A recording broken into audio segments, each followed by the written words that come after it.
This course is not just about quitting porn, it's a complete lifestyle change.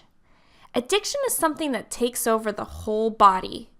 It takes over physically, mentally, and socially. To cure an addiction, you don't just stop doing that thing and go on your way.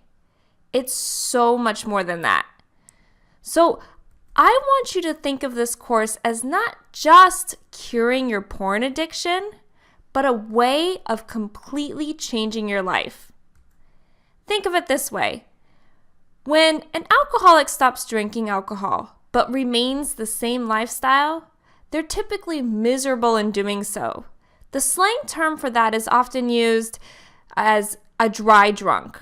This means they feel and act the same way even when sober. And that's how it is with any addiction.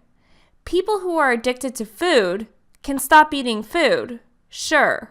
But again, if they're miserable in doing so, then what good is abstaining or not indulging if you're feeling like crap?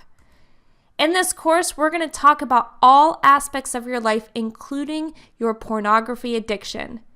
In addition, we'll talk about how changing your lifestyle, relationships, and your outlook so that you can have greater success. We'll plan, take action, and prepare for the future.